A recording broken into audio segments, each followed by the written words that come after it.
All right, we are live. I'm Father James, and this is the Barely Protestant YouTube channel. And we have today with us a special guest, Sean from Anglican Aesthetics. How are you doing today, Sean?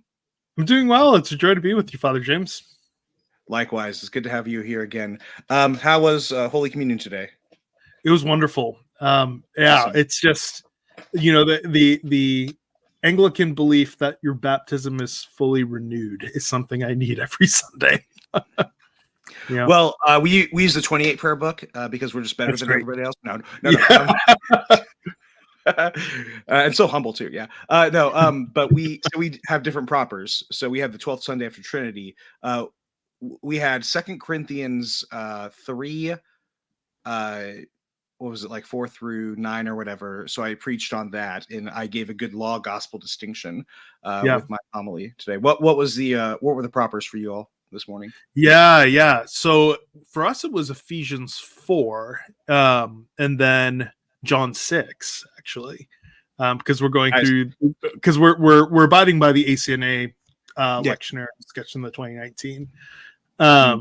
So yeah, I mean, it was there was this tie-in from the Eucharist together with growing up into the full stature of Christ, which was actually just it was solid. It was helpful. Nice. I love it. Just one more question on that. Do you guys use the Anglican Standard or do you use the Renewed Ancient? Oh, that's a good question. You know, I think the Anglican Standard, but I'm actually not fully sure. Do you guys do the Prayer of Humble Access? Yes. Yep. Then it's almost certainly the Anglican Standard, because Okay. while you can do the Prayer of Humble Access in the Renewed Ancient, it's not, I think, naturally in there. I think you have to turn to get to it. But yeah, anyway. Yeah, that's always one of my. I think that's one of my favorite things I think Cranmer's ever written. It disposes you so well. Oh yeah, the Prayer of Humble Access is like sort of what clinched it for me liturgically when it came to Anglicanism. There is hardly a more beautiful prayer in all of Christendom than that one. It's amazing. So before we get into our topic for today, I do want to announce the whole Percy Spence conference. If you are interested, everyone in the audience, please consider signing up for it. We have tickets on sale right now, and there are links below in the description.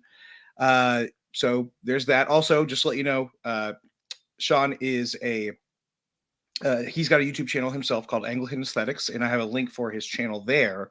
And he talks, it's just very academically minded, a very top-notch channel that needs a lot more love and a lot more love and observance, whatever I'm trying to say there. Anyway. Thank you. Rotted after Holy, not rotted, but it's tired after Holy Communion. I completely understand. Yeah, I'm pretty tired. I completely understand. I usually take a nap like right after Holy Communion, and then I usually don't wake up until maybe about 5 o'clock or so. Anyway, we don't need to hear all that. Today, we're going to be talking about Thomism and Molinism and whether or not they're reconcilable, and if so, how that can be done. So let me give a background on why this interests me. So I rediscovered a love for Christianity through apologists like William Lane Craig and such. And there was a point early on in my renewal of Christianity that Craig could do no wrong. Anything he believed, I just sort of believed right along with him. I was still a Baptist. And then even when I started going into Anglicanism, that was kind of the thing for me. And while I still have a lot of love and respect for him, I think he does a lot of great work in defending theism in many ways. I've realized that I took on a lot of the errors and, forgive me, heresies that he holds on to. So things like theistic personalism. Yep. I think he holds to monothelitism, if I recall correctly. Yep. Things That's like right. That. And just all sorts of stuff like that. And this was really sort of revealed to me when I went to seminary, where my systematic theology professor introduced me to classical theism, to Thomism. And at first, when I was in seminary, I rejected it.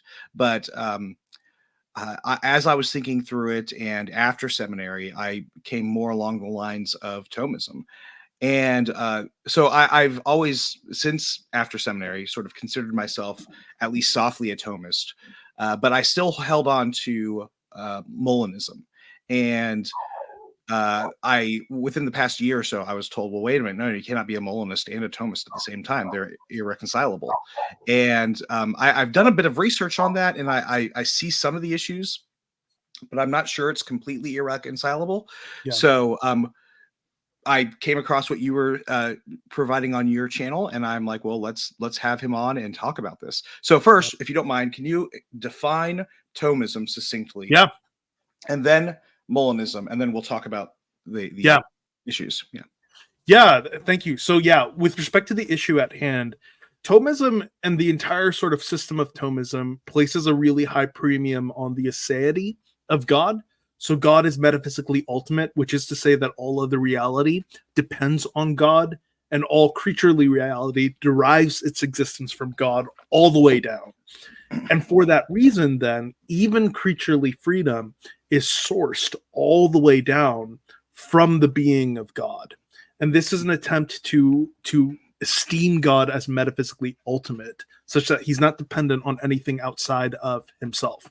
With respect to providence, what that means is that if we conceive of two sort of orders of causality in the level of reality, God causes all that's on the creaturely plane, but without eliminating the genuine integrity of secondary causes. What that means is that creatures do have a genuine causal power, according to Thomism, but it's a derived causal power all the way down, such that even the free actions of a creature is a derived freedom. It is a borrowed freedom. So God then orders everything, and this is actually picked up by the Westminster divines, one would find in the Westminster Confession. God orders all of history to fall out exactly according to his decree. He is responsible for all of the determinations of creaturely freedom, but in such a way where God can be said to be the source of all that is good in a creature. He's the direct cause of all that is good, and he's the permissive cause of evil, which means that God permits a creature to sort of fail in its causal integrity when the creature chooses to do evil. God's not sort of injecting evil into the system. But in this way, then, God exercises a sort of exhaustive providence over all of creaturely reality. So God is therefore the cause of all creaturely being all the way down, because evil is a defect of being. It's not a positive being. God is the cause of all of the being, all of the positive being in an evil action, but he's not a cause of the defect. And by virtue of this exhaustive providence, God then can decree all that falls out in history. Now, the Molinist... Oh, yeah, go for it. Really quick. Yeah, so would you also then be fine with the definition or the terminology of disordered affections for... Yes, yep.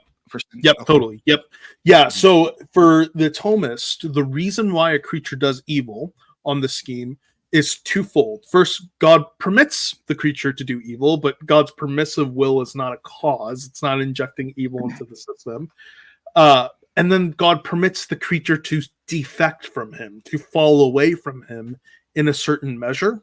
And that falling away is evil. So to give a concrete example, suppose a man cheats on his wife.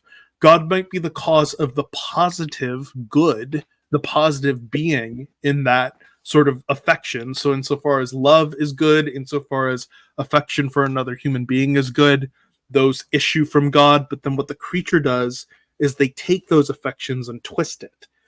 So instead of that desire for sexual desire, marital relations, right? It's the creature takes that and channels it towards improper objects, and that channeling is from the creature and it's not from God. So the Thomist really wants to be able to say that creaturely and creatorly causality, they're not in competition, such that God's causality enables creatures to be free. And so they're 100% free in all of their good actions, and they're 100% responsible for all of their evil actions. They're blameworthy for it because God's causality, while it sustains them in their evil action, it's not infusing disorder into their affections. The creature is the sole defective cause of their sinful actions. So if I were to talk to my friends in RUF when I was in college, and they were to hear this, they would have immediately said, well, that's compatibilism and it can't Yep. be anything else. Yep. Yep. So with all that understood, now let's talk about Molinism, and if you can explain what that is, and a little bit of history with it too, if you don't mind. Yeah. So Louis de Molina, a lot of times people actually locate this, and I think Craig does this as well, as though Molina was responding to Calvinism. And interestingly, that's actually not historically what he was responding to. Molina is actually giving an alternative to his Thomist friends. And so for Molina, he posits 3 kinds of knowledge in God. 2 kinds are actually agreed on by the Thomists. So natural knowledge, which is God's knowledge of all that could be. God's free knowledge, which is his knowledge of all that will fall out in history. And then there's a middle stage called his middle knowledge. God's knowledge of all that would happen given certain counterfactuals, certain conditions. So for instance, God knows that I would eat cookie dough ice cream if given a choice between cookie dough ice cream and vanilla. And that might be a defective cause in me, but I agree there. I agree there. I love cookie dough. Yeah. Yes. Yeah. So God knows I would freely do that if given the opportunity. Now, where the Molinist disagrees with the Thomist isn't actually even on the existence of counterfactuals. The Thomist might even agree that God knows what would happen. But for the Molinist, the counterfactuals of creaturely freedom are what we call pre-volitional. They're logically prior to God's decree to create.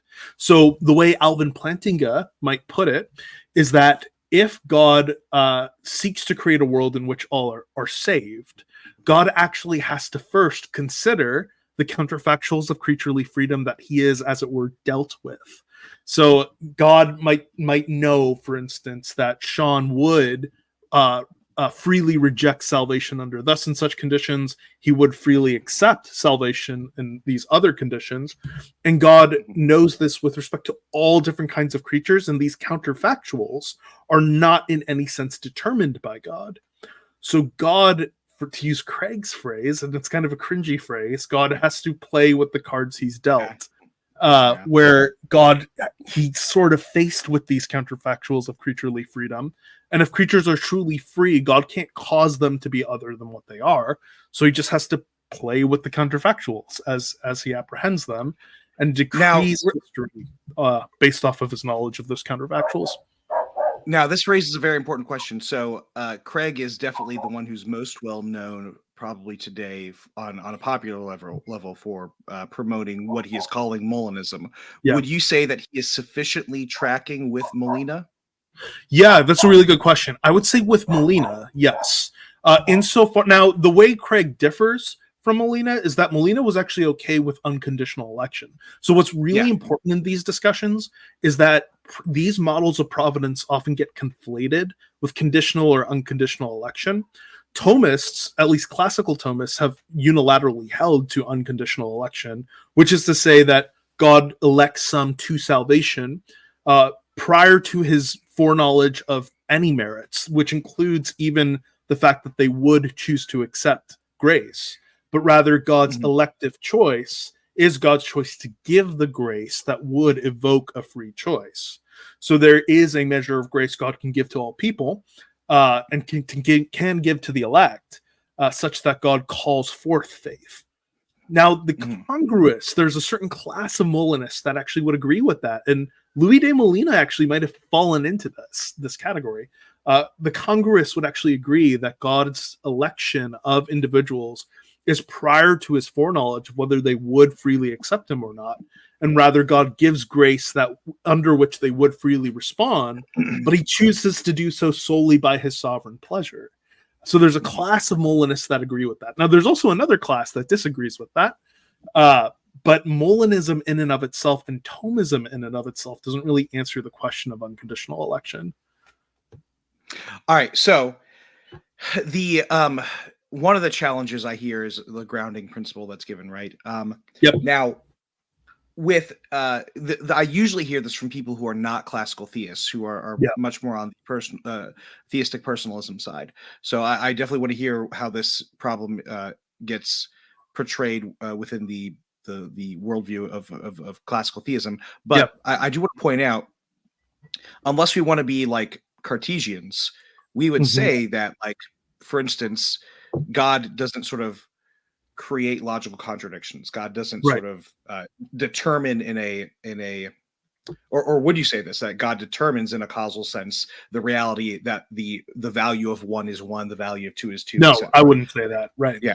Okay. I would want to say those So just follow from the being of God. yeah, they fall from the being of God himself. Yeah. So he doesn't now if we're talking about classical theism, though, we have the question of God's will and God's nature being one and the same.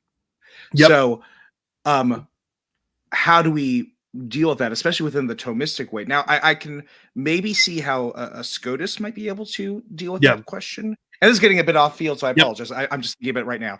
But I'm not sure how a Thomist would deal with that. So how do we avoid the Cartesian sort of understanding of God where, well, logic is just the way it is because God sort of, quote, creates logic that way. If we're saying that God's nature and God's will are the same, one and the same as classical theists, we're saying God's nature is, aren't we just as much saying that it's God's will that provides that? Yeah, that's a really good question. Now I'm going to be as sympathetic because this is actually also the part my biggest difficulty with classical Thomists. So in that video I gave, I sort of made a synthesis of both, but that means it's going to take elements from both, but also reject different elements of either system. Yeah. Now, the Thomist historically has wanted to make use of the fact, or the claim at least, that a singular cause can have differing effects.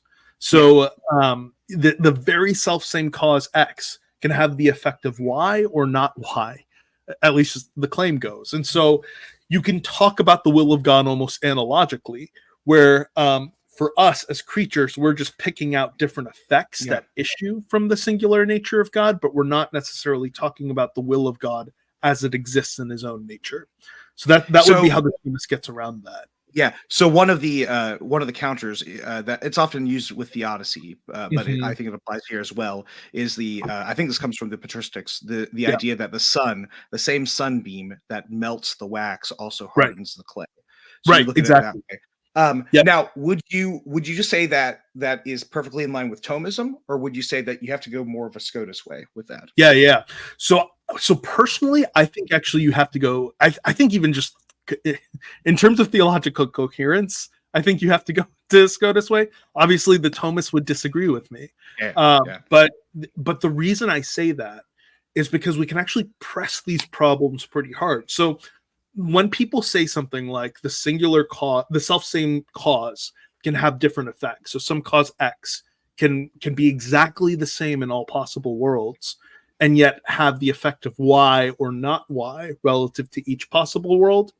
That's how one might try to get around the modal collapse objection. And the modal collapse objection typically goes, well, if God is pure act, which is to say there's no potentiality, God cannot be different than what he is in any possible world. He is fully actual in all possible worlds. Well, then the common objection might go, okay, well, then wouldn't that imply that God couldn't have willed a different world? That is to say, his will couldn't have been sort of different in a different possible world. And the way the Thomist gets around that is by saying it's true that ad intra, in God's own being, his will couldn't have been different, but ad extra, outside of his being, he could have different effects. Now, my main problem with that sort of line of reasoning is I don't know, that might get around the modal collapse objection, but when you talk about God as knowing people, like knowing whether Sean Luke is alive or not, right? Presumably there's a possible world in which God didn't create me. And in that possible world, we would at least say of God that he knows Sean Luke does not exist, if that world were actual. Now, I don't know what it means. So it would seem at least that God's knowledge of creatures relative to each individual world is different, depending on what's actually true of that world.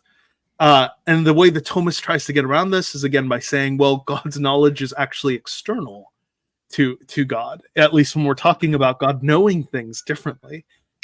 Interesting. And at that point, I honestly don't know what that, like, there's no analogical contact point. I don't know what that even means for God to have knowledge, real knowledge that's completely external to his being. And I don't understand how that's anything other than partition too.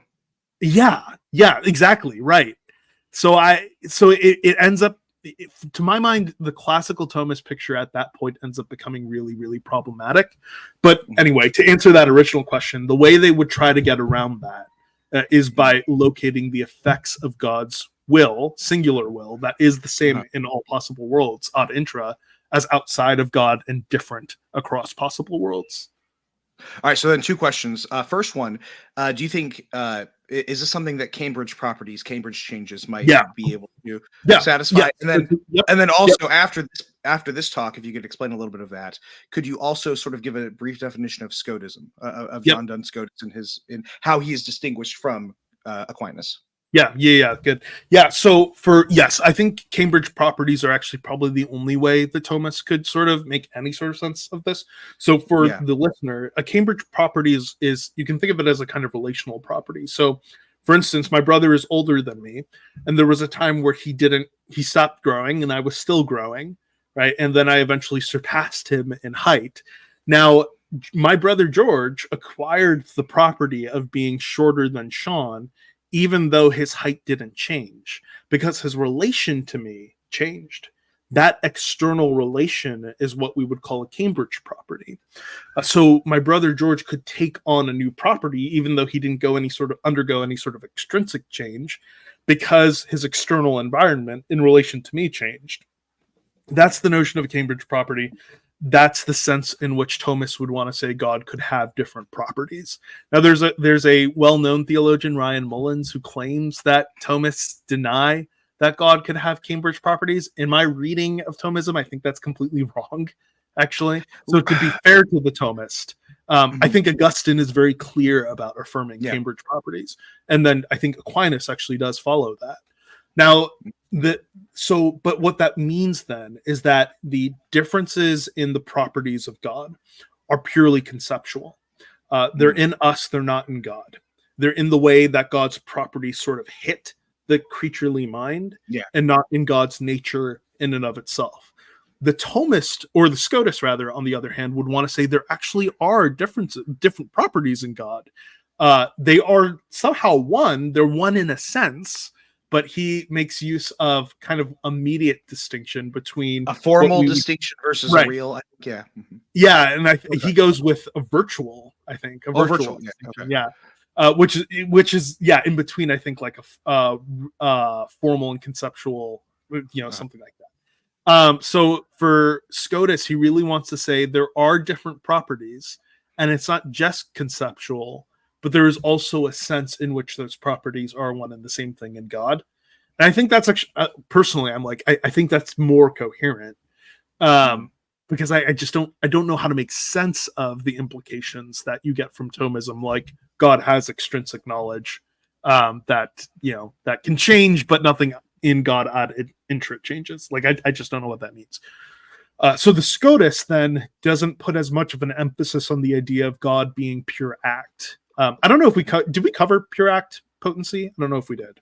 We touched on it, but if you want to go ahead and define that, that's So for the listener, it's and this is actually going to be really key in the Thomist system. To say God is pure act pulls on a distinction from Aristotle between what we call potency and act. So for instance, this phone is potentially flying through the air, and that potentiality is actualized by something prior in act. So for instance, in my hand's motion of throwing it, right? Now, the claim would be everything that's moved from potentiality to actuality is moved by something prior that's already in act. And because, the argument goes, there cannot be an infinite regress of causes, you have to terminate on something that is fully actualized. Because otherwise, if it was moved from potentiality to actuality, it would require something logically prior that was in act that moved it from potentiality to actuality. And so for that reason, the Thomist wants to say God, as the first cause of all reality, is therefore pure act.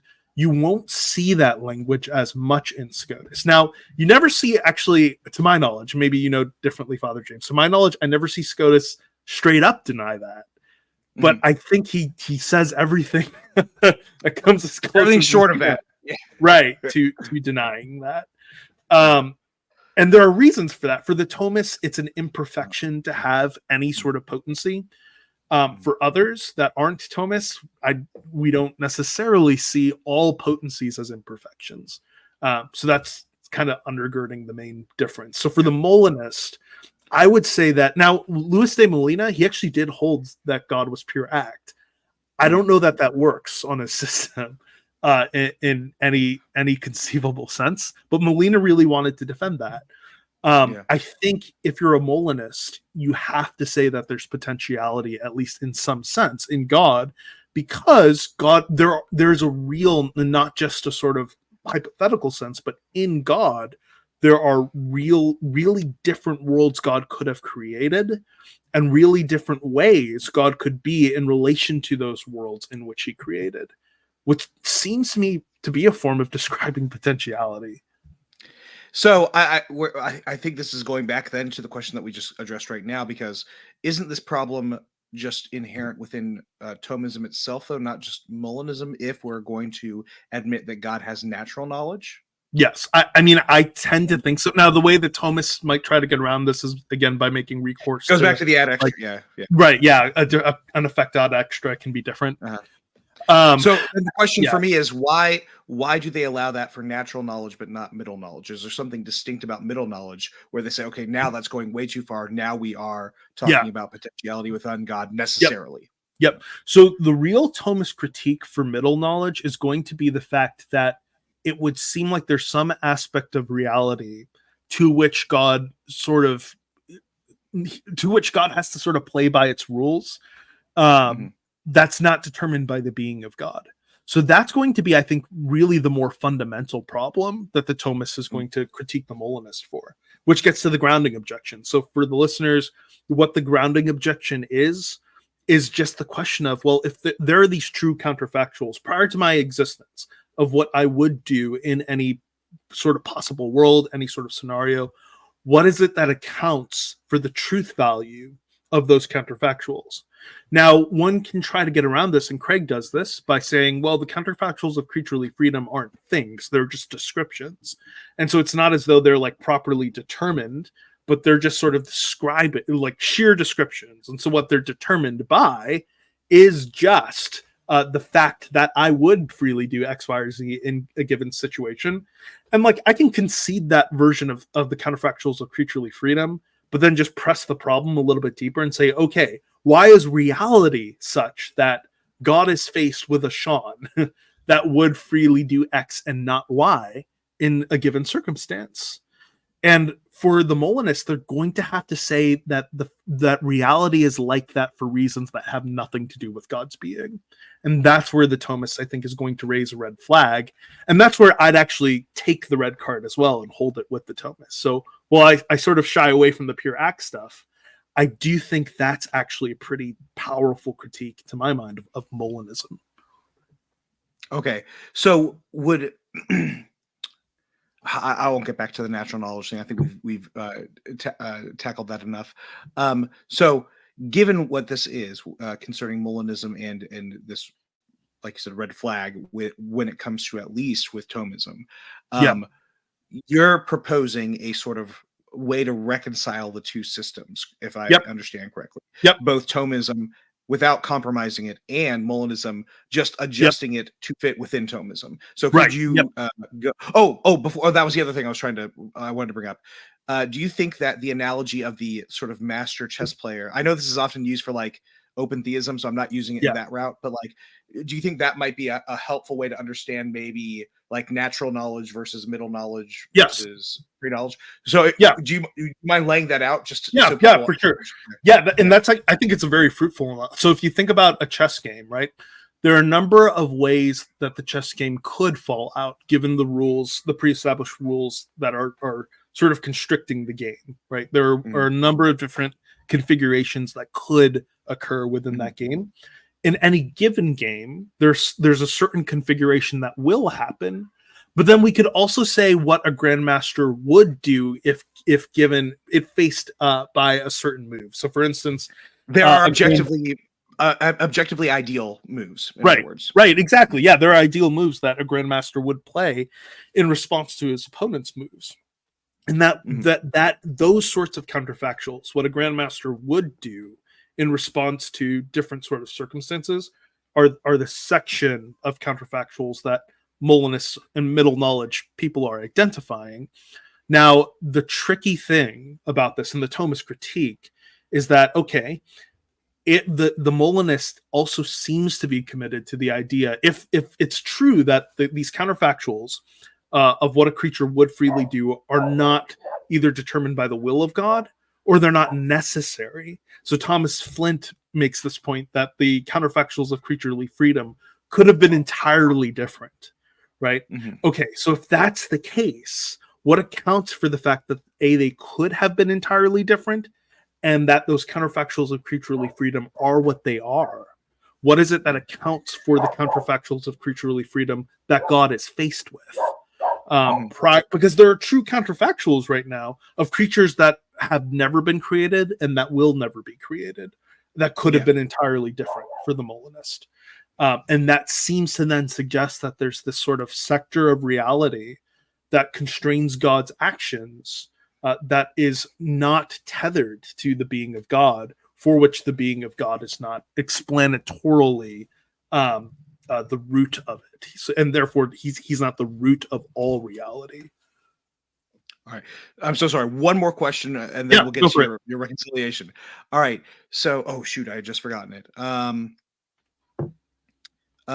So Craig gives a response, and I don't know if you find this too much of a brute fact sort of response or what, but he just sort of says it's the grounding is in the nature of the freedom itself. Right. But that still would then not be God, or I mean, if you would still say freedom itself is grounded in God, you could then derivatively say it's somehow grounded, although I might be now getting into your answer, part of your response. So let's actually take that response from Craig. So Craig would want to say, okay, well, no, it's just grounded in the fact that the creature would freely do, because the counterfactuals of creaturely freedom for Craig, he's also a bit of a nominalist, but I'll just bracket that now, are just sheer descriptions. So it's not that there are these like propositions sort of floating out in the ether that like are fixed in some way. They're just descriptions of what a creature would do. And so he would say, well, its grounding is just the fact that a creature would freely do X, Y, or Z. But the reason I think that's a dodge is because the more fundamental question is why God is faced with this sort of creative reality in which creatures would freely do X, Y, or Z. Why is it that God's sort of faced, let's say, take some creature X. God is allegedly faced with a reality prior to creating the world where X would do Y, when reality could have been such that X would have done Z instead. And so then the question is, why is God faced with a sector of reality in which a free creature would do Y, when that reality could have allegedly been utterly different? So what accounts for why God is faced with the reality he's faced with would be completely other than the being of God. And remember, the creature doesn't exist yet. So it's not properly speaking like the creature's being yet either. Yeah. And therefore it's in a logical priority. Right. And so therefore it seems like God's just sort of kind of constrained, or his creative act is just sort of kind of constrained by some sort of explanatory factor out there outside of his being, to which his creative decree must answer to. And that seems to actually really be problematic for a claim of ultimate aseity, where God is the metaphysical explanation for all reality outside of his being. All right. So with that, how do you solve the problem like Maria? Yep. No. So here's my... How do you solve a problem like Molina? Yeah, that's right.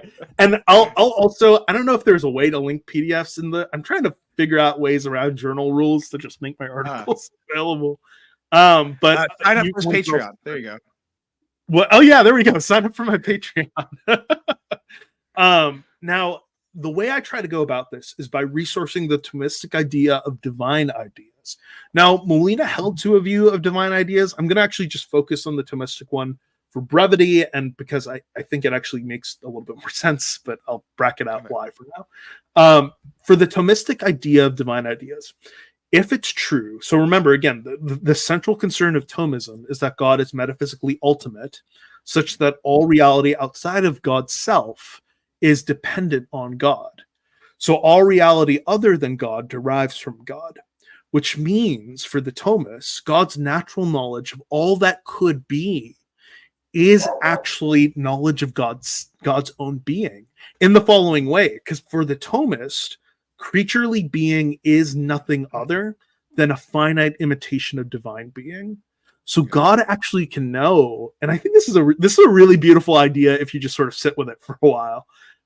God can know a creature in its complete entirety by knowing himself, because a creature just is a finite way God's divine being can be sort of transposed into a creaturely modality. So prior to the creation of the world, God has knowledge of all creaturely realities that could possibly be, just by knowing all of the ways in which his nature can be imitated and expressed ad extra. So every creature that could exist and everything that they could do is actually in some way or another an expression of divine being. So we start with that God knows all creatures outside of himself and all possibilities for creaturely existence by knowing his own being. Now, my claim is that, well, when we think about a human beings are actually deeply enmeshed creatures. We're enmeshed in social relationships. So Craig, for instance, often talks about these sort of thought experiments where, well, what if I had been born 500 years ago in like Spain or something like this? On my telling, I actually think that's actually metaphysically impossible. And the reason why is because bodies are actually essential to human persons. And my body is socially conditioned. My body actually bears a history, right? My body is itself a sort of conglomeration of my particular parents, my particular Indian parents. And so I think we can also thank Descartes again for this, the Cartesian. Yeah, I think so. Yeah, because Descartes wants to say, well, you're fundamentally ego, right? You're fundamentally, I think, therefore I am. I can doubt my body. I can't doubt my consciousness. Therefore, my consciousness is more fundamental than my body. And we would say, as Christians, that's a mistake. What's really funny is even my atheist philosophy professor was complaining about the Cartesian hangover. Now, for different reasons, but the Cartesian hangover that we are experiencing in the world today. But yeah, go ahead. Right. Yep. Right. And so historically, Christians have wanted to say bodies are actually just as essential to human persons. If that's the case, my particular body, which is a socially conditioned body, carries in itself a sort of history of relationships that came before my body, which means my body assumes at least some counterfactuals, some actualized counterfactuals about history, namely that my parents came together and that their particular parents came together all the way extending back to Adam and Eve, right? And so given that, my contention is that whenever God conceives of a human or a free agent, he's actually always conceiving of that free agent within an overarching world story. So God's view of Jean-Luc is also a view of all of the factors, all of this sort of total history that preceded Jean-Luc and that will also come after Jean-Luc. So God views me in this overarching world story context. Yeah, go for it. Yeah, so then I might be sort of jumping ahead right now of you, so forgive me if so. But then the immediate question that comes to my mind is, well, how exact is this, right? Yeah. And if it's exact to the subatomic particles, then, well, how is this any different from determinism? Yeah, good question. So we'll get there. And I would say it really is all the way down. So it includes, and this is where the picture leans Thomist. It includes all of my choices, I'd say. Now, here's where I agree with the Molinist, is I also think it's the case that it's true that there can be certain things that are fixed about my history that constitute my essence without all things being fixed about my history that constitute Jean-Luc, right? So if I chose like to eat cookie dough ice cream right now versus choosing to forgo it, I would still be Jean-Luc in either one of the scenarios. Okay. Right? Okay. So there's still room here for allowing there to be different possible worlds in which Jean-Luc can exist, but it's just that the range of those are a lot more constrained than I would have it with Craig. Now, what I'd want to say then is, when God conceives of me within the context of this overarching world story, we also remember that God's actually doing this as a mode of self-cognition. So this overarching world story in which I exist is a beaming forth of the divine goodness, of the divine nature. And that means everything that's true of the character, Sean-Luc, in that world story is true because it's a sort of maximal manifestation of God's nature. Including, so this is where I actually follow Molina in sort of sublimating middle knowledge underneath natural knowledge. So he held it was a form of natural knowledge, which is really interesting. I would take that and sort of agree with that on steroids and say the counterfactuals of creaturely freedom that God knows is part of his overarching knowledge of the way in which the world that contains me would maximally reflect the divine nature.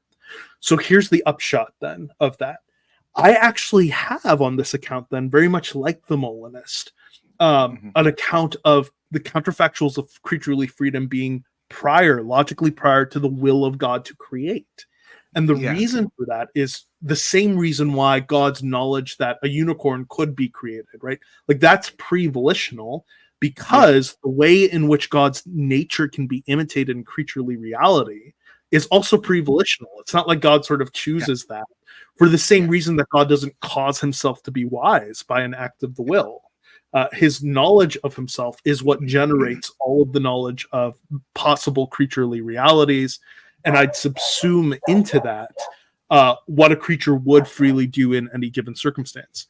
Now, over and against the Molinist then, so that's where I'd agree. I'd say that puts the counterfactuals as pre-volitional. But then over and against the Molinists, I'd say, but they're also necessary. They couldn't be other than what they are. And that's namely for the same reason that the possibilities of creaturely reality couldn't be other than what they are. God's necessary being generates the possibilities for all creaturely reality. And it generates the same possibilities, right, every single time, because God's being is necessary for the same reason that in every possible world, God is wise.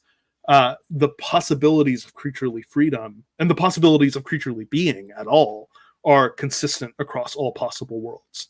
So what I have then is a picture where the counterfactuals of creaturely freedom are metaphysically necessary. They couldn't be other than what they are, because they actually are explained by the being of God.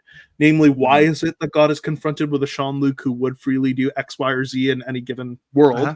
Well, because Sean's doing that in the context of that world story would give maximal glory to God, would be a maximal display of God's own divine being.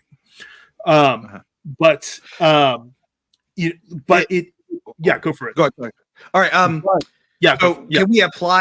I think the best and really, honestly, only scenario we need to apply this to sort of put it to the greatest test is the first act of sin itself. So how would you apply this to the first act of sin? So I would say it's true with the Molinists that God knew that Adam would freely sin in the garden. But then I would go further and say, but the reason it's true, that counterfactual is true, or the reason that in God's mind, God conceives of an Adam who would freely sin in the garden is because the world story in which Adam sins in the garden is actually a maximal manifestation of the being of God ad extra. Okay. Yeah. So can you apply this with the chess analogy? Yeah. So, that's a really good question. The key misstep with the chess analogy is going to be that the chessboard isn't sort of organically connected. Like the possibilities of the chessboard doesn't necessarily emerge from the being of the grandmaster. But imagine that the grandmaster is the inventor of chess.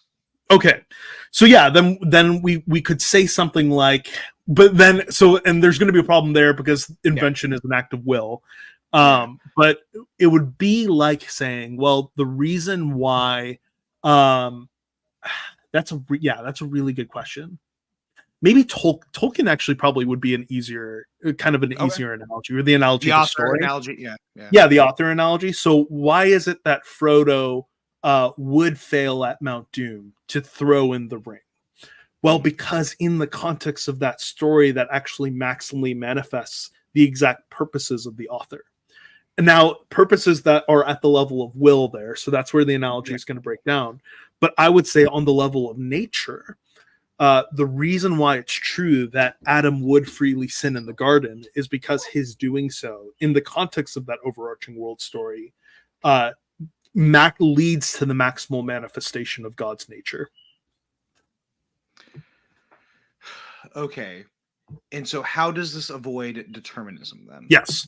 Yep. So importantly, now, and here's where I think the Thomas is helpful. So so as you can tell, this picture leans more Thomas than probably Jesuit in the more libertarian. Molinism, yeah. Right. But the Thomas helpfully, and this is actually part of my conversation with Taylor, is I asked him, and I think he's right about this, that for Thomism, if you had some being that could know the whole history of the world right up to Sean making a decision, could that being then deduce what Sean was going to choose? And Taylor said no. I think that's right.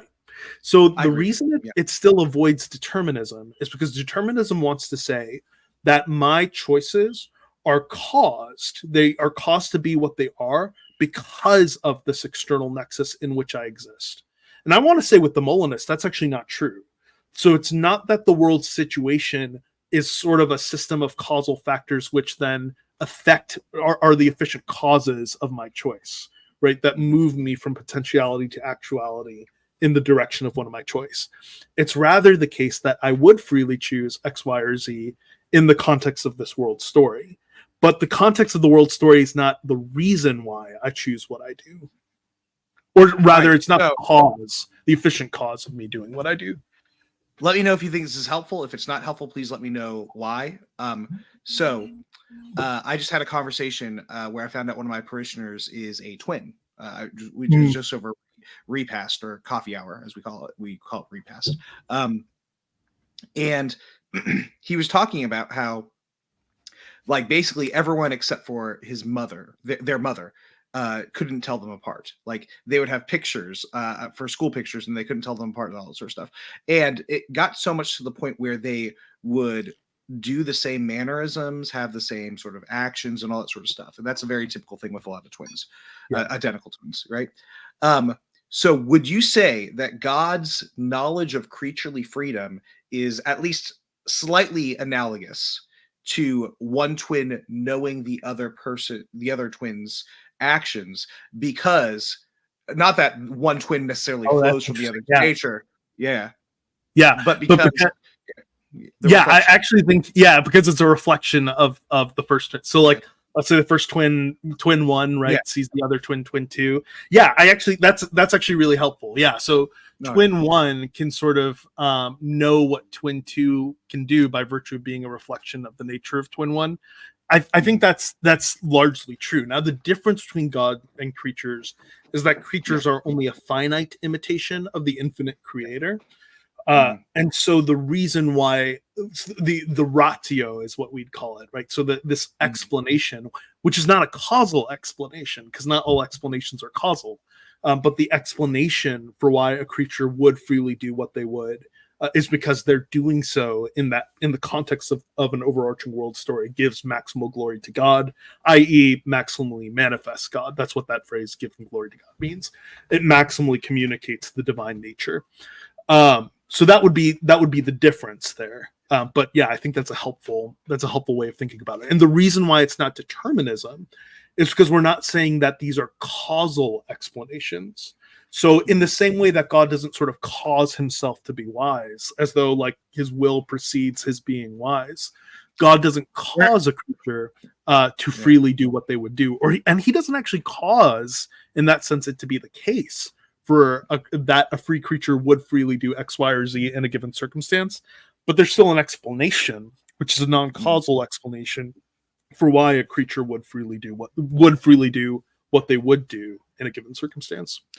And I really like what you had said earlier when you were talking about like Craig's sort of, if I were in a different scenario with different parents, all that sort of stuff, but that's not really the real me. Because one of the things, and this is going back to my influence from Craig, from those days, is my immediate thought would be, well, then are we saying that essentially a human nature is, well, if God were in this scenario, this Right. limited scenario, but like you can't do that because Right.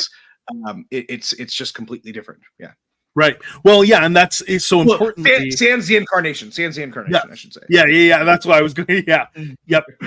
Yeah. And so what we're wanting to say is that the world story as a whole is what gives maximal. Because of course, Adam's choosing to rebel against God. Like that choice in itself does not glorify God. Right. Like that choice in itself is sin because it distorts who God is.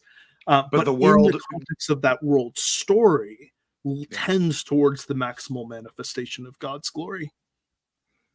Awesome.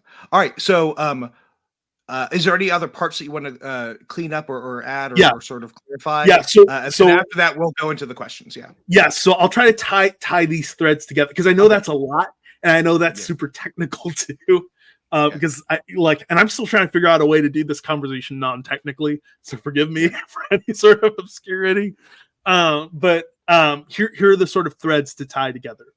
The Molinist wants to say that God ordains the world. He decrees what falls out in accordance with what he knows free creatures would do in any given circumstance.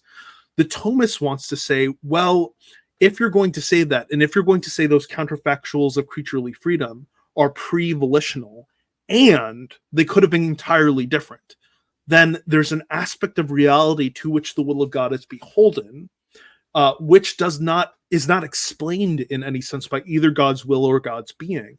And therefore, God ceases to be the ultimate explanation for all that is, for why reality is the way it is. But I think what the Molinist has over and against the Thomist is in pointing out that the Thomist they don't have a clear reason or a clear way to distinguish God's causality from creaturely causality, such that at least it's clear that creaturely causality is very much distinct from, or isn't entirely sort of causally determined by God's causality. So my solution to that is to say, to agree with the Molinists, that it's true that God knows what a creature would freely do in any given circumstance. And it's also true that God's will is not actually the explanation for that. That is to say, God didn't will those counterfactuals to be what they are. But with the Thomist, I want to say all the possibilities of creaturely reality are necessarily what they are as finite imitations of creaturely reality. So whenever God contemplates a creature like me in any sort of given world, God contemplates me in a sort of nexus of causal relations. For instance, my body is historically conditioned. My body bears the imprints of my parents, and their bodies bear the imprints of their parents, going back in a very long chain. So God views me in the context always of a story, of an overarching world story. And that world story is going to be one that in its totality maximally manifests God's nature.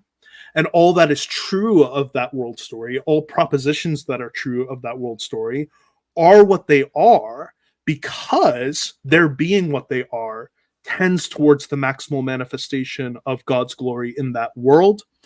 And the subset that we're talking about, the subset of propositions that's relevant to providence here are going to be the propositions of creaturely freedom.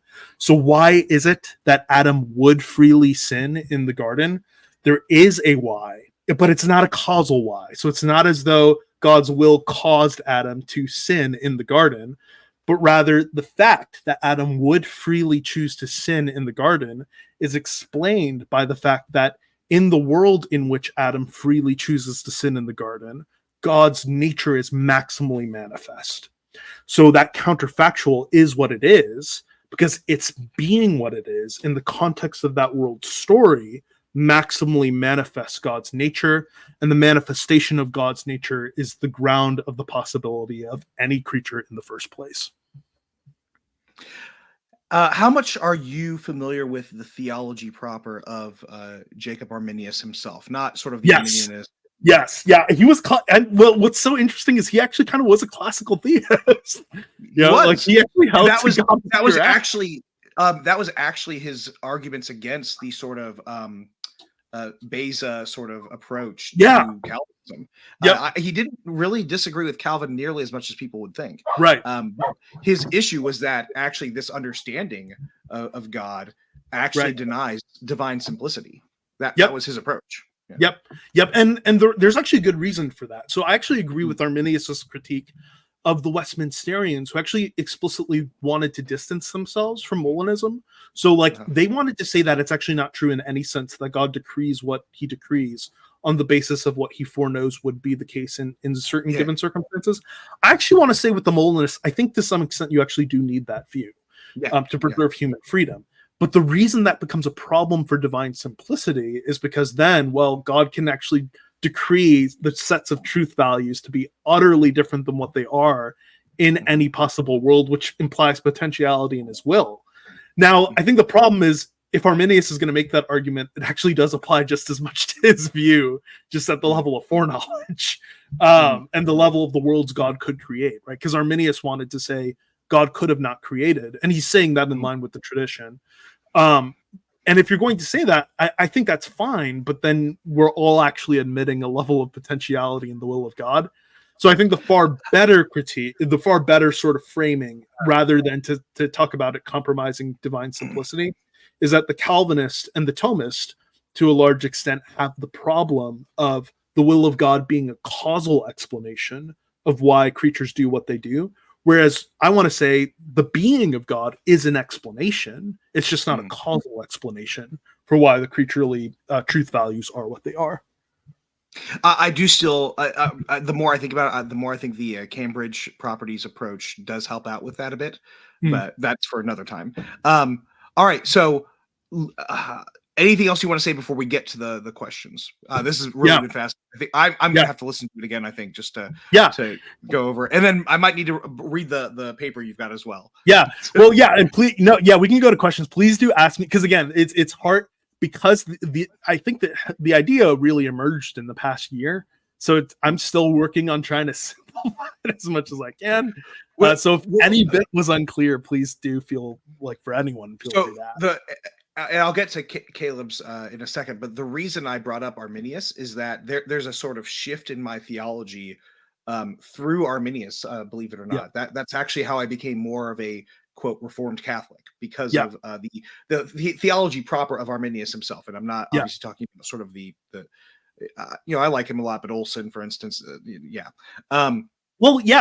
So actually, really quick with that, Arminius actually even affirmed that he affirmed that there's a sense in which God decrees all that comes to pass, which was really interesting. So I think there's actually there is a lot of overlap between classical Arminianism and now the obvious irreconcilable difference between Arminianism and Reformed and Thomistic thinking is going to be really on election. But that actually is just a section of theology. Like there's a lot more, and the Catholic tradition as a whole has actually never been settled one way or the other on that question. Even though I myself I believe in unconditional election. Like I'm an Augustinian on this one. But it is also important to note that it's not because the Catholic tradition compels you one way or the other. For me, it is just sort of my own being convinced of what Scripture teaches, which is why I'm okay with the fact that the articles of religion never settle the question either. Yeah. So for me, like when I was first a quote Molinist in at least the Craig sense, which is almost a semi-Pelagian approach, but we'll but then in my studying of Reformed theology and realizing that Arminius himself is a vein of Reformed theology, I know a lot of neo-Reformed don't like hearing that, but like Arminius is far more Reformed than John MacArthur. Yes, without question. Not even that's not even a challenge thing. It's just I started realizing that there is that's what got me towards and I'm not trying to steal your thunder and try to say, well, I came up with it first in my mind, but like very similar to sort of how I was realizing how I need to understand middle knowledge, where it comes from the being of God himself. Ultimately, it just like that made much more sense to me because I was first thinking of it as, well, like Craig was saying, where you're dealt the hand of cards. God is. He's just like, oh, well, I don't know what to do. I just got a pair of twos here. That's it. And which is completely problematic, of course. Well, Arminius actually even agreed that God created the world for his glory. which Yeah, is actually yeah. really, really interesting. So, A, you know, a for lot a of people lot of misunderstand Arminius. They think that yeah, he's like trying to do this whole thing of like trying to preserve man's freedom. The only reason he is trying to preserve man's freedom is that he cannot reconcile the idea of sin existing yeah, and God directly sort of actively right, predestining that yeah, in the sort of same sense that the good is predestined, right? right, And so he's actually emphasizing the goodness of God. yep, Uh, and you know, you can disagree with him all you want, but like, don't misrepresent him as like, oh, I'm just trying to preserve man's autonomy and all that sort of stuff. That's not yep, how he's doing it. yep, But sorry, yep. go ahead. Yeah. No, yeah, that I think that's exactly right. And yeah, I do think it is a very huge difference. And actually, what I appreciate about a theologian like Jordan Wessling, so we have an interaction coming out in the Journal of Analytic Theology, and Okay. Wessling rightly argues that the stream he's representing is very counter to not just Reformed theology but also Jacob Arminius. So Wessling wants to say, well, actually, the motive for God's creating the world is sort of other centric. It's about creatures in a sort of totalizing way in union with creatures. Oliver Crisp on the Reformed side now goes this way too, which is interesting. But that just leads him to universalism, where God's ultimate end in creation is sort of union with creatures. And Wessling, to his credit, acknowledges that's not what Arminius teaches. So he's Yeah. self-consciously drawing out the fact that this discussion isn't actually ultimately, you don't have to, your position on predestination isn't itself really the main issue between this sort of view of God's ultimacy, whether you agree with it or not. Yeah. Agreed. All right. Sorry, one second. Message. Who is that? Oh, okay. Anyway, sorry. Well, let's go ahead and get to the questions, unless you have anything else you have to say before No, we get go to for it. that. Yeah, let's go to the All right, questions. awesome. All right, first one, the other Caleb. Question: what does Sean think about the concern regarding Molina's teaching that God cannot be free if his future decisions are settled, in light of Molina's other teaching that, too, humans are, in fact, free, even though our own future decisions are settled under the Molinist system? Is there an inconsistency? Yeah, that's a good question. What would the inconsistency be that Caleb's seeing here? Because to my mind, so like what regarding Molina's teaching that God cannot be free if his future decisions are settled. So to my mind, Molina or someone like him. Now, this is where I think Molina does have to give up pure act, but in theory, God could actually sort of self-determine how he would act in any given world. This is actually where I think Craig goes. In affirming that God's own sort of counterfactuals of creaturely freedom are the product of God's will. And I do think one could go there. I think that's going to. I think there's a sense in which that's true, though. I would say in which what's true. That creaturely freedom would have to be dependent upon God's will, in the sense that God creates creatures in a particular way, right? Yes, but so Molina's going to want to say though that, and I think Molina's actually right about this because the Thomas also agrees with this. We can't say that it's the way that God creates a creature is causally responsible for why a creature chooses what they do, what they do, because otherwise, creaturely being would be logically prior to my choice in this decisive way. Like it would be a logically prior sufficient condition that sort of determines the movements in my work. Yeah, I wasn't thinking it was a sufficient condition. No. Okay, gotcha. Yeah, so but other than that, I think Molina could adopt like light of Molina's other teachings that humans are in fact free, even though our own future. Yeah, I guess I just don't see that as necessarily inconsistent. Like, so yeah, it would be helpful for Caleb to spell out what he thinks the inconsistency is there. All right. If you could do that, Caleb, I think it might get there later, but let's get to this one right now. Very important. The other Paul, who in about 6 hours is going to have a live stream with me. Ooh, Molinism. He's saying ooh as in he really likes Molinism. No. Yeah. All right. So by the way, Paul, that stream that we're doing tonight at midnight is off now because of that. No, just kidding. We're doing a response to Trent Horn's one of his like 5 billion different anti-sola scriptura Good video. Yeah, and he pumps them out. Yeah, he loves those.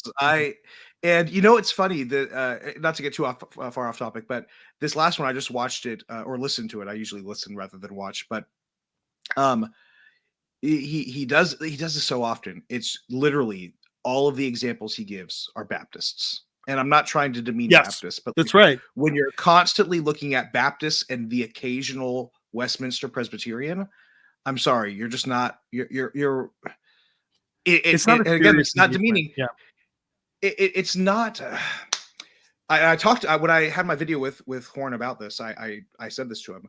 It's hard for me to even claim that Westminster Presbyterianism and Reformed Baptist or Baptists of any sort are in any serious theological way Protestants. Yes. They're more than 100 years after. They are responding to primarily Anglicans and then also Presbyterians and all that sort of stuff. So like the idea that they're in any sort of strong or realistic sense representative of Protestantism, I think is just completely unfair. But that's Well, and I think, you know, I love Gavin. Gavin's a wonderful brother in Christ. I also think that there's the idea of Baptist Catholicity seems to be an oxymoron to my mind, because there's no sense in which you can actually deny something like paedobaptism or deny the invisible church and still have a claim to Catholicity. But, you know, I was told by a certain book that Gavin Ortlund worships the sun and Mother Earth.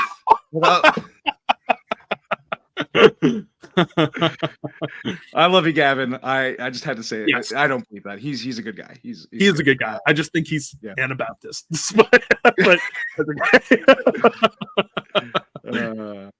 all right, let's see. Arminius's view on the decree. I'm just going to show them as if they look like questions. Arminius's view on the decree, views on the decree, freedom, and even soteriology are not even very problematic to me. His sort of subordinationism is the bigger issue. So now, I've heard that. I think it's a misnomer that he is. I understand why people think he's a subordinationist. So, namely because he wants to actually affirm that eternal generation is ad intra. Now, the thing is, like, and this is actually where the broader Reformed tradition goes against, rightly, I think, rejects Calvin on this point, because Calvin wants to say, well, it's just a property of persons, eternal generation, and like he wants to say it has like really not. But it's weird. He doesn't want to affirm any sort of intrinsic derivation of the Son from the Father. Whereas, so the whole controversy there is the Son God of himself? You know, it's the whole like, is the Father God of himself? Well, everyone agrees the Father is God of himself, but is the Son God of himself? And if you say no, well, aren't you a subordinationist? I don't think that's the case. And I think actually Arminius has the broader Catholic tradition on his side here. And then later Reformed theologians at Westminster actually go more so with Arminius. Because for the reason Aquinas mentions, right? The Father, when we say that the Son is from the Father, and even when you have language of causality, we have to be really careful here, because the Greek word "ita" doesn't exactly mean what we think of when we think of the word cause. It can also just be sort of explanation or reason or ratio. And Aquinas points this out, which is why then Aquinas uses the language of principle, that the Father is the principle of the Son rather than the cause of the Son. And I think that's actually a very helpful way of thinking about it. And so the way, I know this takes us totally off topic, but one helpful way to think about this is, at least to my mind, if you think about a line from A to B, I know there are problems with this analogy, just bear with me. A line from A to B, right? Well, this sort of conceptual segment from B to A subsists at sort of every logical moment in which you trace A to B. That's actually something like what we want to say about the Father and the Son and the Spirit, that the Father is not without the Son.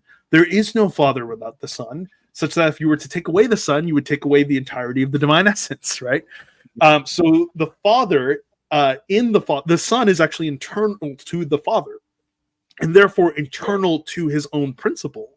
So the principle that the Father is such that it actually includes the Son and the procession of the Spirit from Father and Son, which is mysterious. I mean, that's right in line with Richard Hooker, honestly. Yes. Yeah. Oh, totally. Yeah. And I go for it.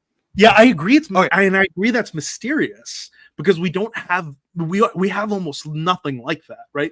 The only thing that comes remotely close are things that happen in consciousness, which is why you have Augustine and Jonathan Edwards pulling on sort of psychological analogies. Like those are the only things that come close.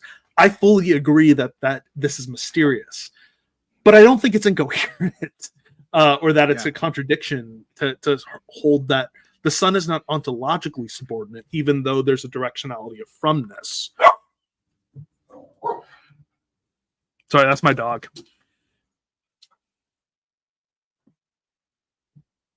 Oh, I don't know if Father James froze or if I froze. Okay. I think we're both back. I think we're both good cool. now. All right. Yeah. So it's important to note when we're talking about subordinationism, I mean, when we're talking about sort of what's that? Who's that the Baptist systematic theologian who Matthew Barrett? Sort of, no. Bruce Ware. Well, Bruce Ware, but is it Grudem? Grudem, that's right. Yeah. Grudem is the one I'm thinking of. So his subordinationism is entirely different from any sort of talk historically of subordinationism. Yep. He's talking about that ontological subordination where there are three different wills in the Godhead, which we cannot confess, I would say. Which unfortunately a lot of the neo-reformed are going way in. And Craig confesses three wills in God too. Well, God is like Kerberos, right? You know, so that's right. Yeah, he's a three-headed dog. But I want to read this from I almost said Saint Richard Hooker, but Richard Hooker, blessed or saint, whatever you want to say. The decree of the Council of Nicaea, in which it is laid down that the Son of God is God of God, is confirmed by the voice of the Catholic doctors, both those who wrote before and those who wrote after the Council.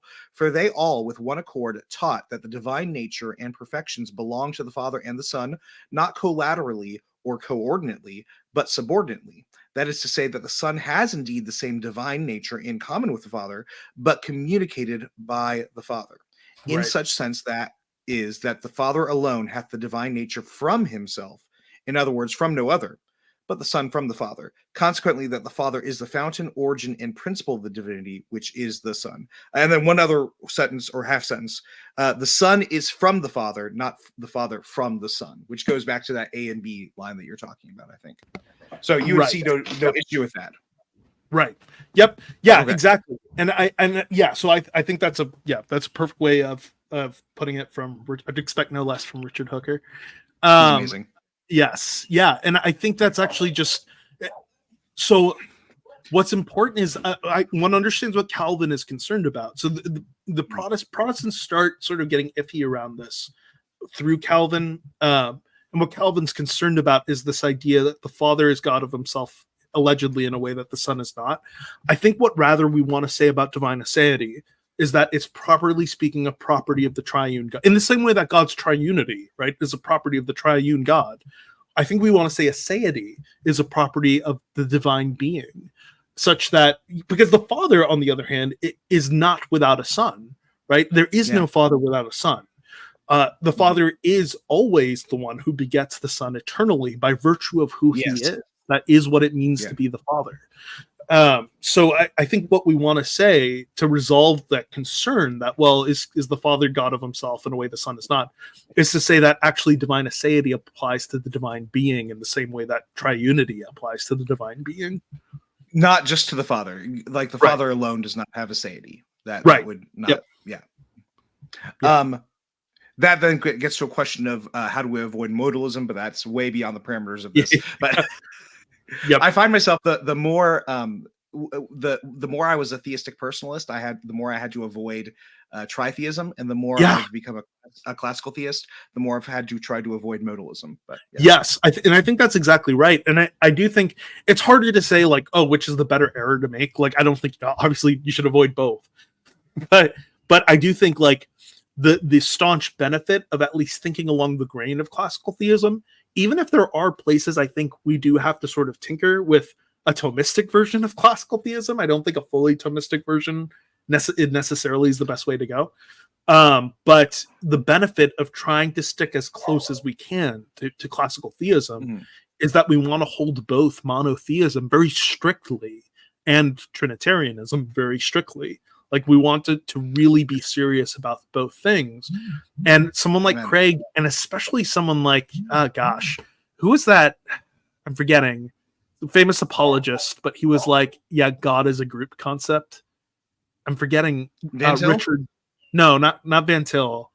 Oh gosh. Richard, he's a famous philosopher.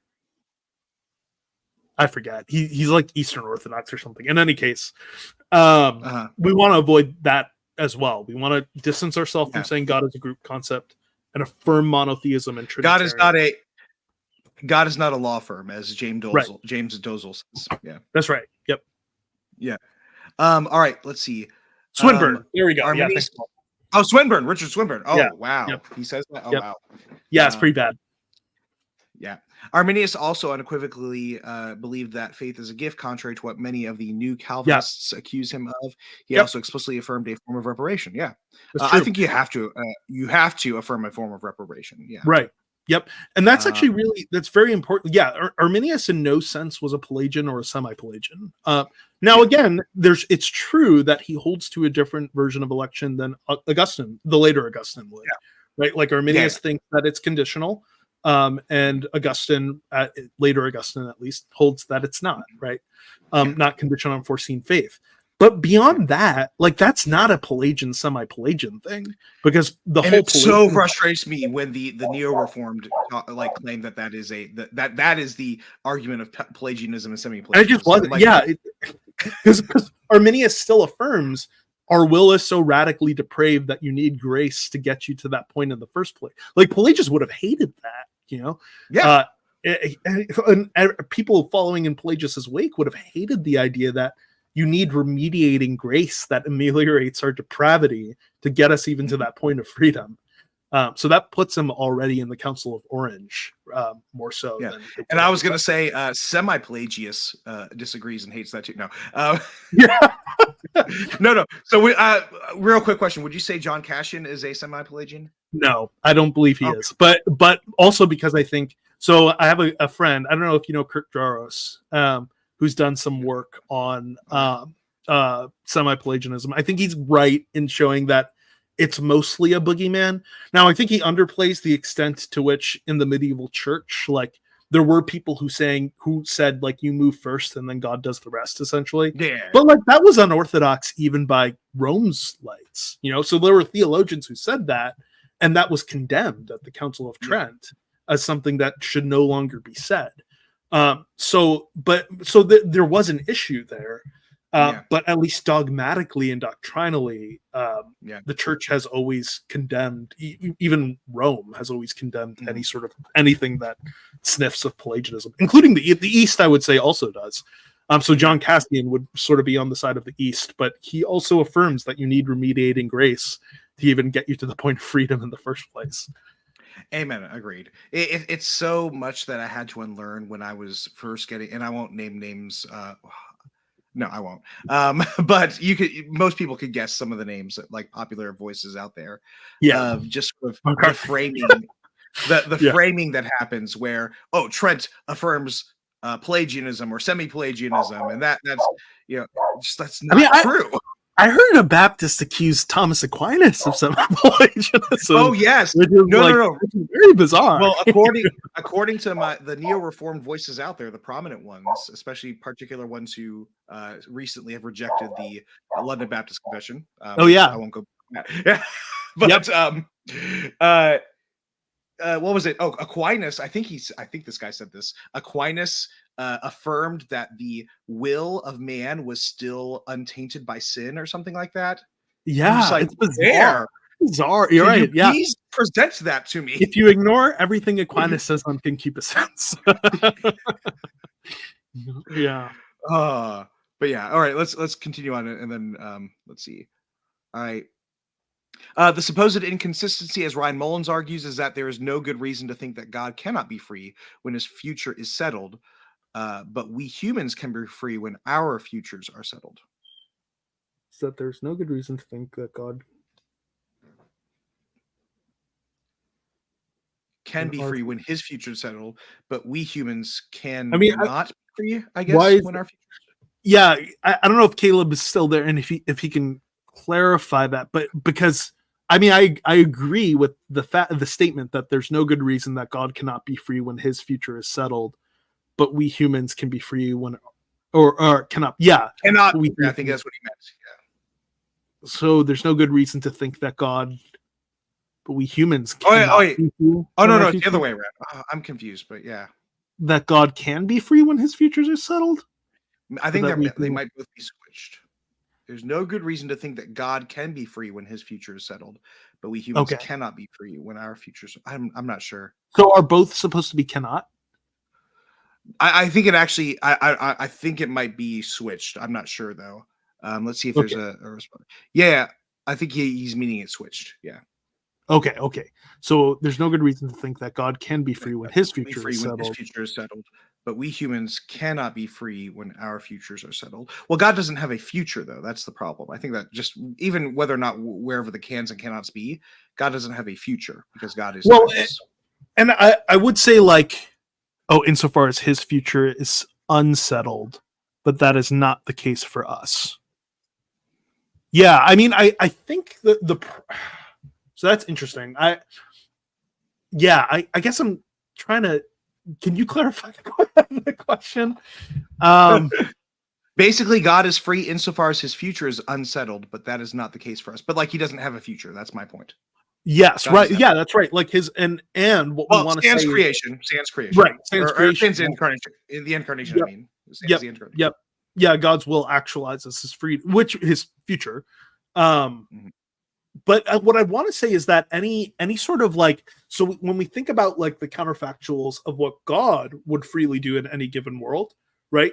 We could actually locate that in God's natural knowledge and say that God conceives of those counterfactuals of what even God would freely do as part of this overarching world story in which God's glory is maximally manifest, right? So we can actually even hold that the counterfactuals of what God would freely do in any given circumstance. So I mean, I guess at this point, maybe this might help, maybe this won't. Caleb, just let me know. I would just disagree with Craig and say that God.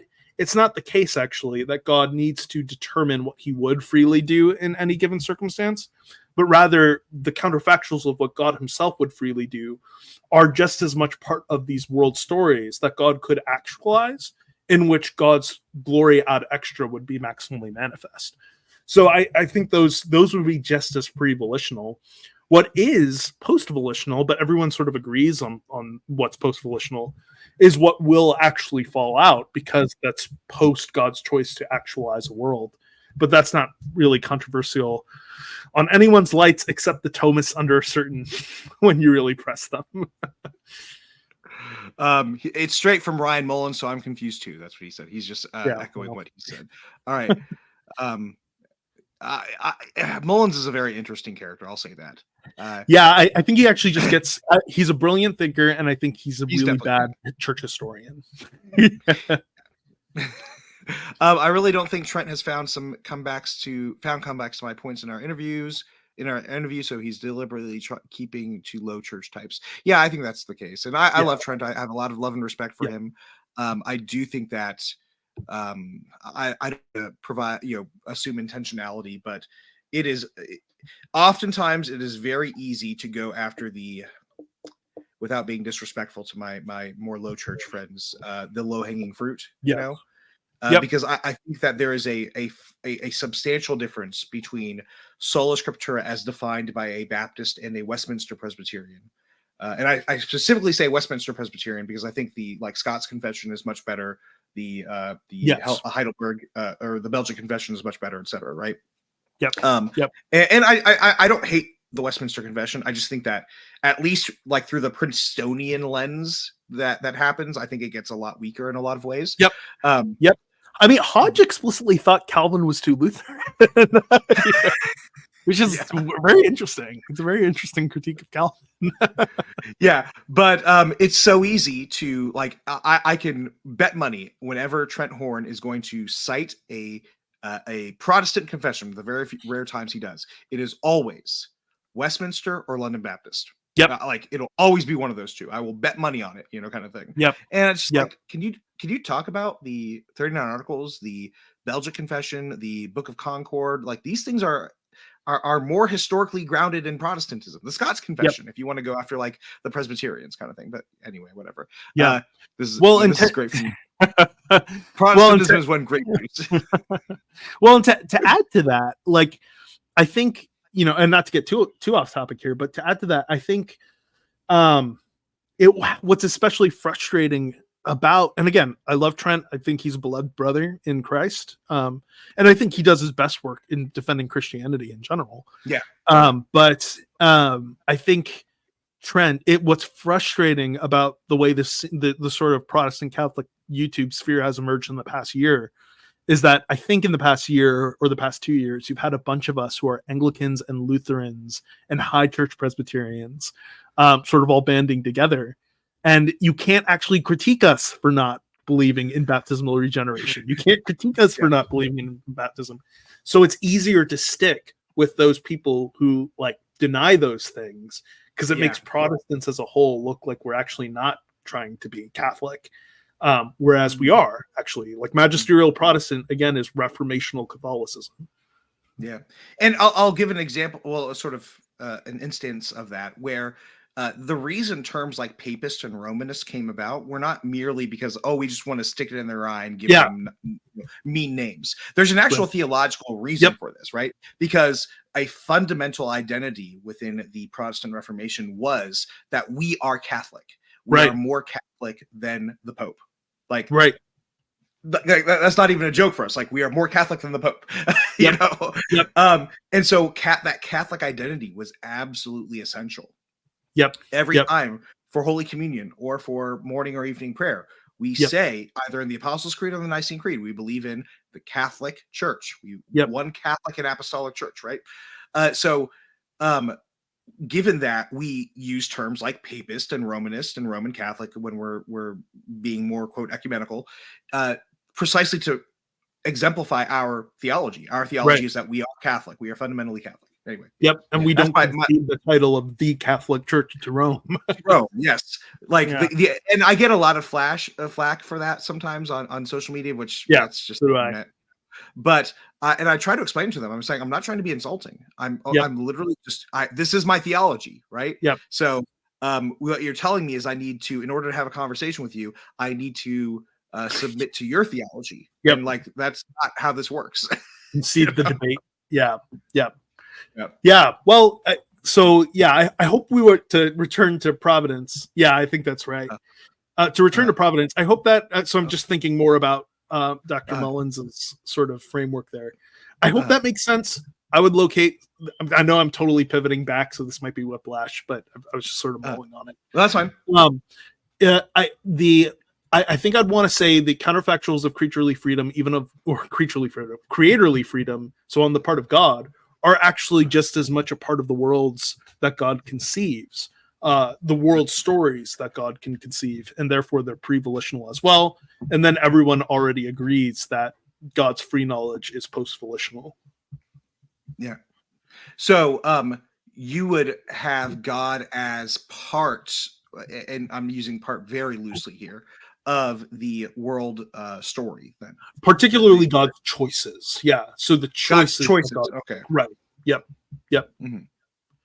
All right. But metaphysically, he would be the foundation of the being of those creatures. Yeah, of course. All right. Well, I think that's it. It looks like that's all the questions and comments and everything. Anything you want to say before we sign off?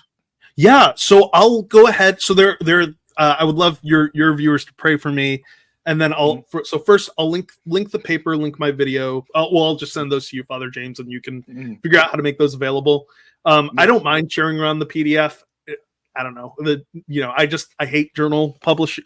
I like getting my stuff published, but journal publishing is notoriously exploitative. So I want to find workarounds around that.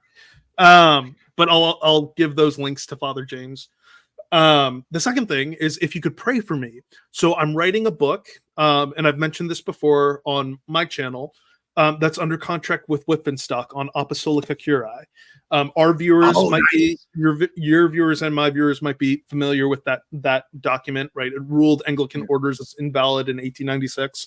That's been a huge hurdle for ecumenical dialogue for obvious reasons. And so the book is what I hope to be the decisive takedown, because the problem with past treatments has been this sort of deep dive into like the historical issues. There are a number of like historical questions about what were the circumstances of Matthew Parker's ordination and things like this. He had a Bible placed on his head in the in the bar, right?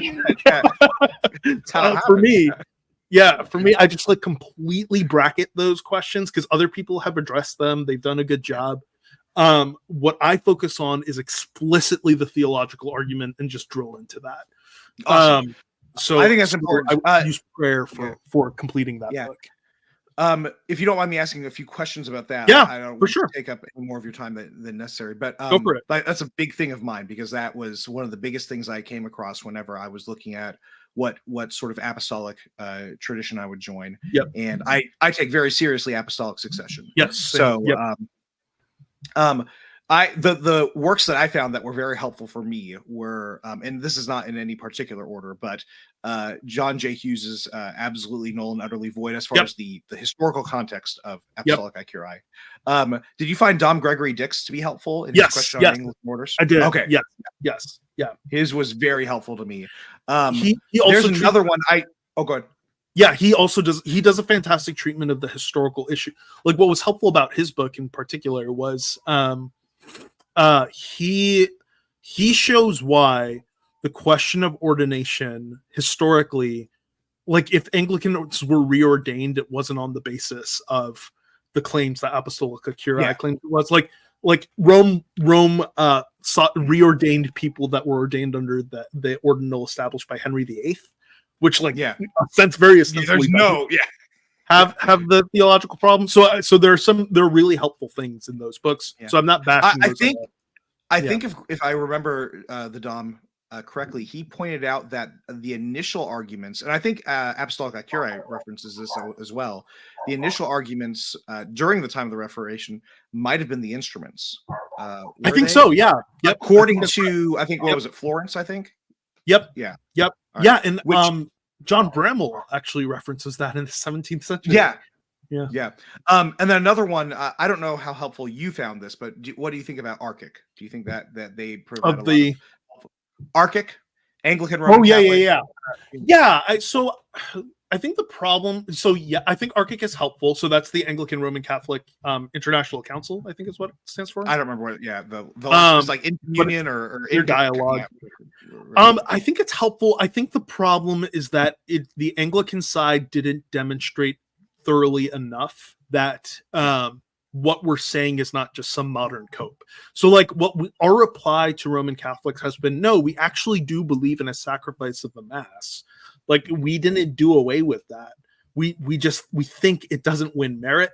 That expunges temporal debt, which is why our critiques are connected to the critique of purgatory. But anyway, I covered that.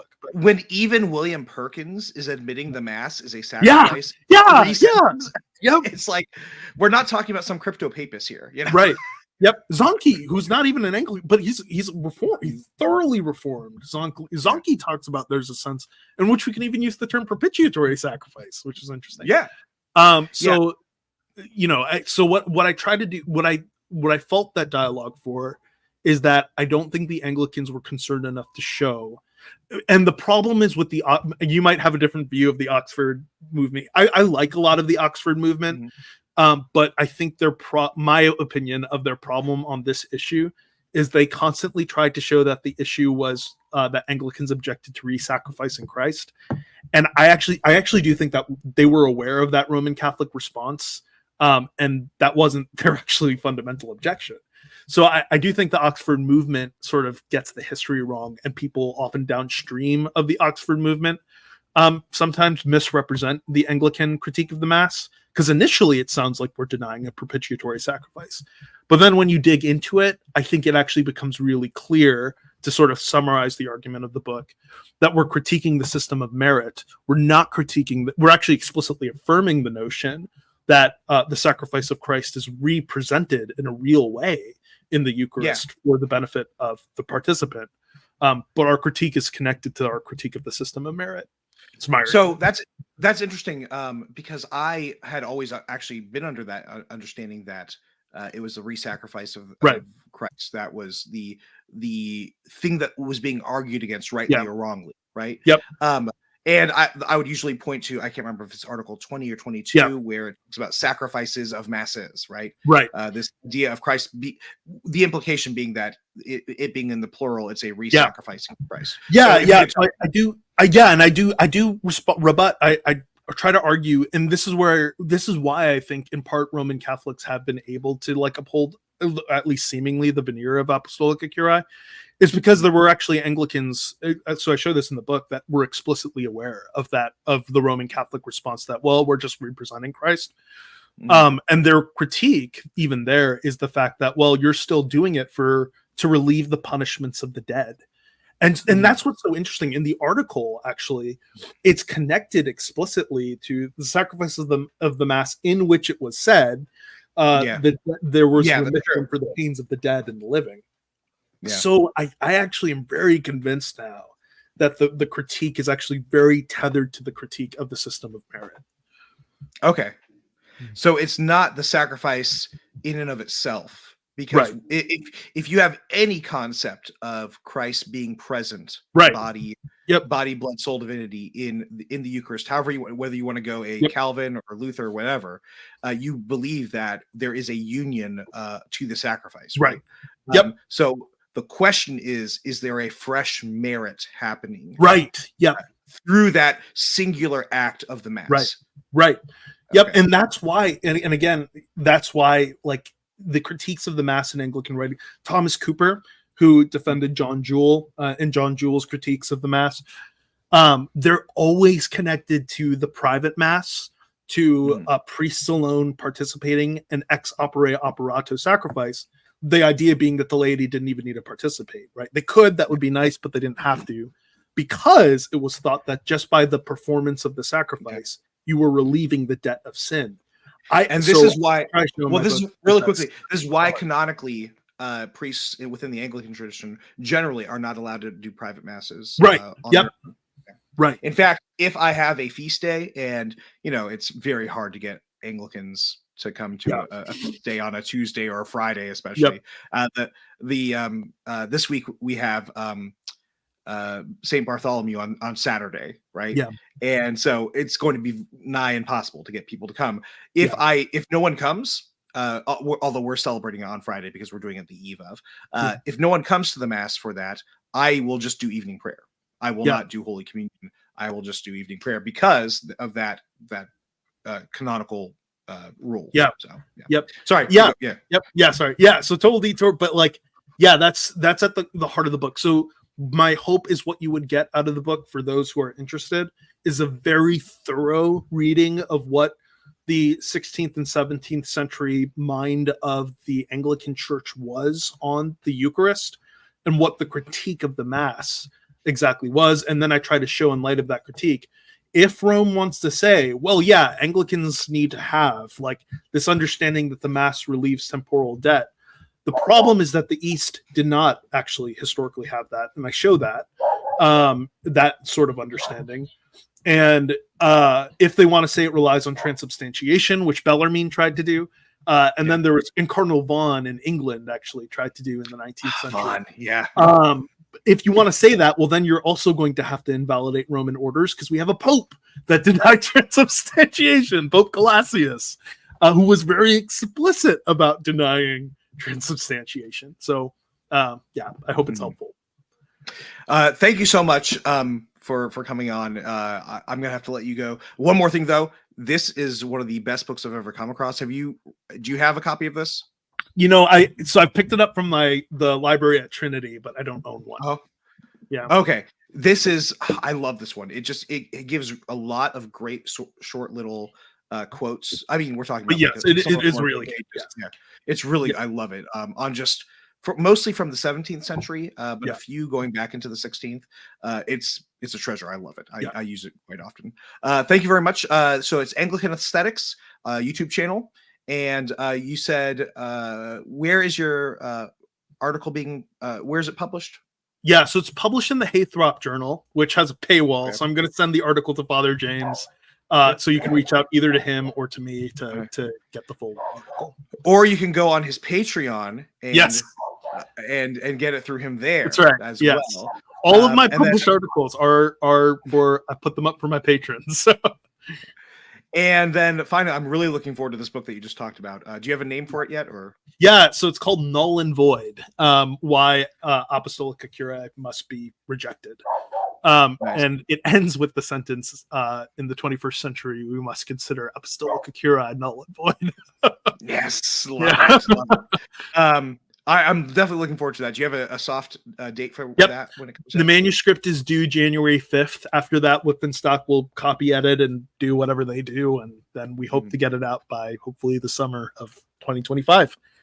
Nice. So about a year from now. All right. Yeah. Well, I'm definitely looking forward to that. Thank you so much. Hope you all enjoyed this. Go ahead and go in peace. God bless you.